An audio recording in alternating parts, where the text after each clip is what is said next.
beast! Ah!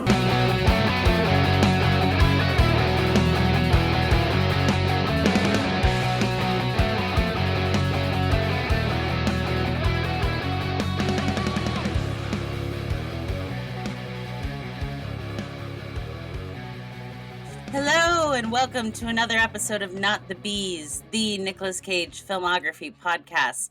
I'm Elizabeth. And I'm Megs. And this week we watched 2020's The Croods, A New Age. We are back with Grug, Eep, Guy, and the rest of the family. After surviving the events of the first movie, the Croods and Guy have wandered looking for tomorrow. Guy and Eep have grown close enough that Grug is displeased. One night in their sleep pile, he overhears their plans to make their own home so they can have privacy, even what kinds of things they want to be there, like butterflies and flowers and a babbling brook. Guy gives Eep a rock with a painting of them holding hands and asks if she wants to spend their tomorrow together, and Eep accepts. Not about to lose his daughter to Guy, Grug sneaks off in the night and finds a place.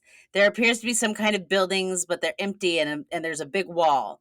They break through the wall into a lush tropical area full of flowers and fruit and butterflies and babbling brooks Eep wants. After the Croods eat their fill of fresh fruit, Grug sees a banana hanging. He tells the group he's only had one banana in his entire life, and he can't describe it, but it was amazing. As he tries to lick it from the tree using his family as a stepping stool, the entire gang gets caught up in a net trap. Enter two other humans, the Bettermans, Phil and Hope Betterman. This is their home and their forest, and they happen to be friends with Guy's parents, so they recognize him and cut the Croods down and invite them to stay. Phil tells them about the wall and how he had diverted water from a waterfall in the distance so he could crest the paradise inside the wall. There's only one rule: don't eat any bananas. The Bettermans also have a daughter named Dawn, who's about Guy's age, and the two hatch a plan to make the Croods leave they can make Guy stay behind, and he'll marry Dawn.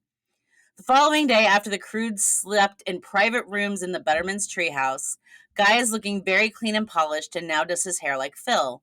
Eep is a little confused by his appearance and smell because he's clean. He makes some comments that she should shower too, and Eep leaves annoyed.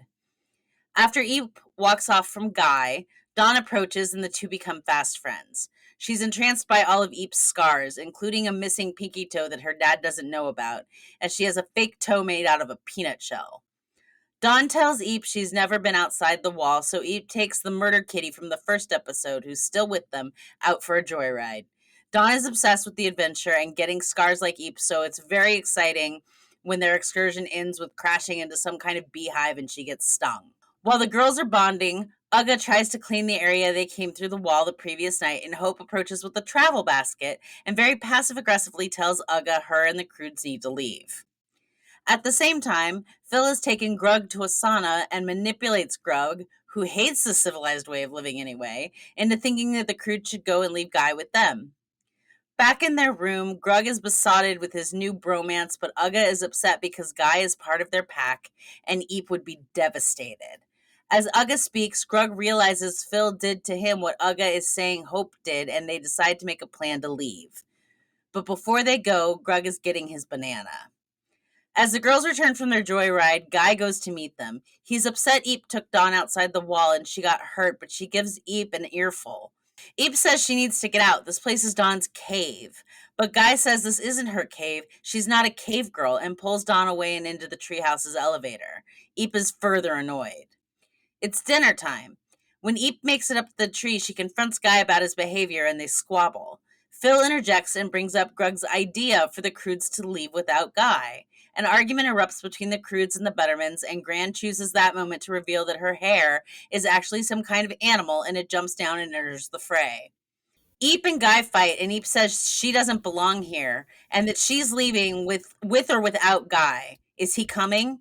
He says no, so she gives him his rock back and walks away. Phil tries to course correct and asks who wants dessert. Greg says he's had his fill and throws a banana peel on the table. Phil freaks out and runs off. Grug and Guy end up at the basin by the wall that was filled with bananas, but now it's just peels, and Phil is crying. He explains the bananas were the only thing keeping what's on the other side out. He doesn't know what it is, but just then it starts to bang and then knocks a hole in the wall. It's monkeys, hundreds of punch monkeys, and they abduct the three men. When the rest of the two families realize, they make it down to the hole in the wall, and Eve says the baby can track them because Guy lost a shoe in the struggle. Dawn decides she's going to go too, at the dismay of Hope. The men are stuck in a log being taken overland back to the monkey's hideout. Guy commiserates about his relationship. Behind them, Eep is also having a hard time with the breakup. Dawn tells Eep she's sorry about the scene the previous night, and they talk of boys. Gran tells the two of them that when she was her age, there were no men. She was in a warrior tribe of women's called the Thunder Sisters. Just then, Hope and Uga start to argue about the best route to take, and Hope causes them to fall off a bridge into a river. The men have made it to Monkey's hideout. There are so many more monkeys there.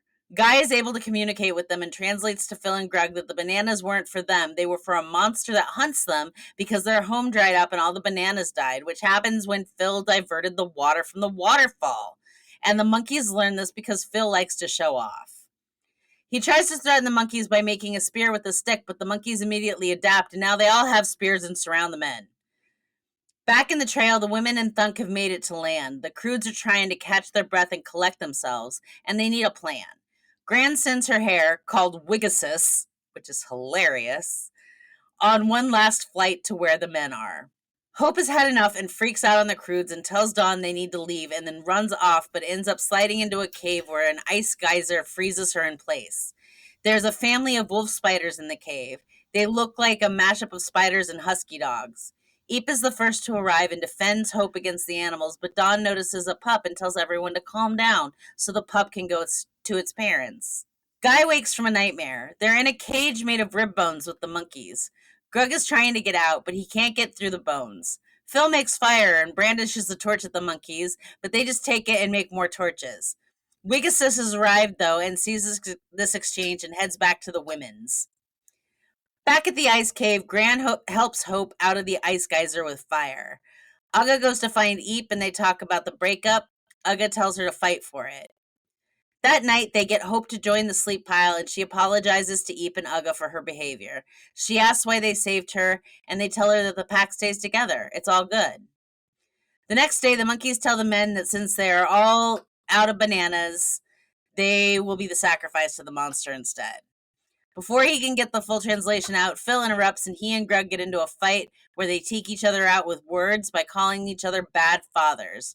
Guy finishes his translation as he's being lowered into the pit dressed as a banana. Outside, the women are waiting for Wigasus. She returns and tells Gran the men are with the punch monkeys in the direction of their hideout. Dawn asks what the Thunder Sisters would do. Gran rips off her dress, displaying an impressive set of abs, and gives everyone a new badass tribe name. Eep asks Dawn if she wants to ride the wolf spiders, and the group heads out in their mounts to fuck shit up. Inside the hideout, the men are all dressed as bananas and waiting for the monster.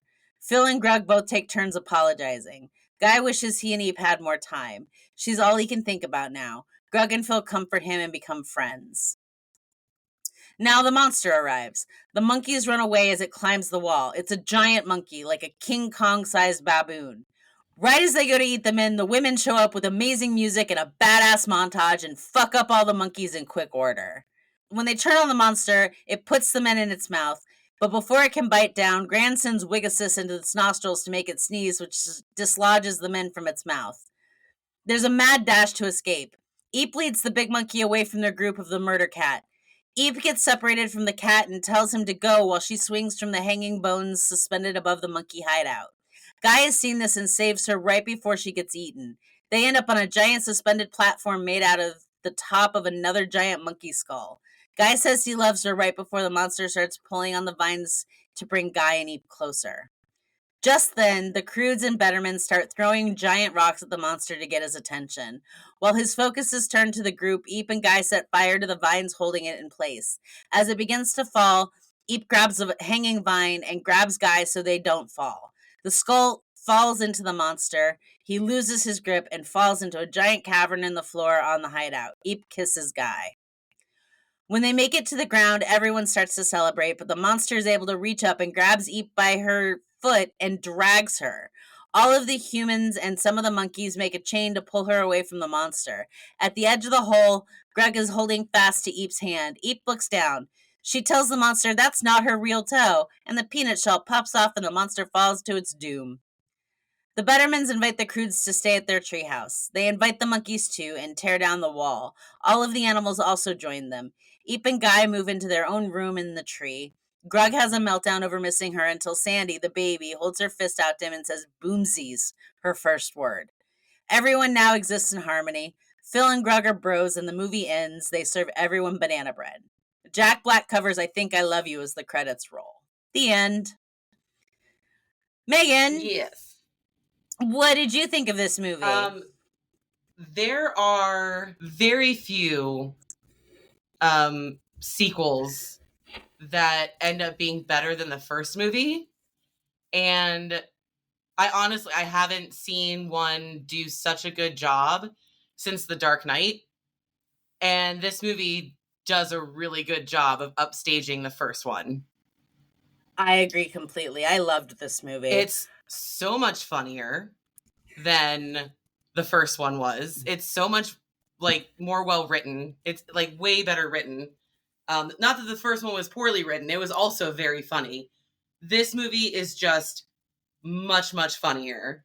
It's a lot more this movie kind of reads a little bit like a very progressive feminist manifesto in a lot of ways. There are so many this is a kids movie and there are so many concepts that are introduced. I am still quite, as I texted you last night, I'm quite upset this movie did not end in a teenage throuple, because the vibes between Eep and Dawn are huge, and the vibes between Eep and Guy are huge. Why can't they all just coexist? I digress. Disney would never allow that to be on actual screen, but it was great. The concept of, taking accountability and forgiveness, recognizing when you've been manipulated. These are really high mind concepts that are put into this child's movie. But the funniest thing to me is that Thunk, the son of the Croods, the only boy, is an idiot, right? Yes. He's an absolute idiot. And when they meet the Bettermans and they're in their treehouse or whatever, they have a window and he's like, what is this called? And they're like, it's a window. And to him, it's basically TV. But he has these really deep, introspective thoughts about the television and the real world. Even though it's all actually the real world and he's literally just looking through a window. This movie is so good. It's so fucking funny. It's so well put together. The soundtrack is amazing. The team up of all of the women's was fucking badass. Yeah, I really like this movie. What did you think of it? I really liked it too. I thought it was adorable. I thought it was better than the first one. I love the conceit of the Bettermans. They walk upright. They have smaller brows. They are the next evolutionary step. Right. And they are, in fact, better than the Croods in every possible way, except they're assholes. Right. And they're dinguses. Right. And I love that conceit. I think Peter Dinklage was fantastic. Yes. As Phil Betterman. By the way, Peter Dinklage was Phil Betterman. Hope was played by Leslie Mann, and their daughter Dawn was played by Kelly Marie Tran, I believe. Yes. And just every one of them, their voice acting was beautiful. It was wonderful. Just as with Nicolas Cage and his voice acting, Peter Dinklage is one of those guys where you can just feel the emotion coming through him in his dialogue. So that was a real treat. I really loved the man cave. Yes. And I love how it was the concept was Greg was so why do you come here? This man who spends every waking moment with every member of his family can't understand why this person who has a wife and daughter would want to be secluded somewhere away from them. And I don't remember what Phil had called it, but when Grug calls it a dinner where they're having an argument, a man cave, he's Phil is a little offended. He's cave. I'm not a cave person. It's so good. It's so good. The voice talent is amazing. The action is awesome. The animals are amazing. I love that this movie, when it creates new creatures, it literally just takes two animals and mashes them together. The land sharks killed Oh my me. God. Oh my God. I was dying. The chicken seals? Yes. So fucking funny. So fucking funny. And the wolf spiders are dogs. They've got dog faces, but spider bodies, and then they've got dog eyes, but they've got 6 eyes. Right, and they have 8 legs. Yes. So, like, they basically just look like huskies with, like, extra legs and eyes. They're super cute. They're super fun. And, like, there's a baby, and, like, the baby Crood rides the baby wolf spider while they're, like, riding into the monkey's house. It's so fucking funny, man. It's so funny. It's so cute. Just the worlds that they create also are insane.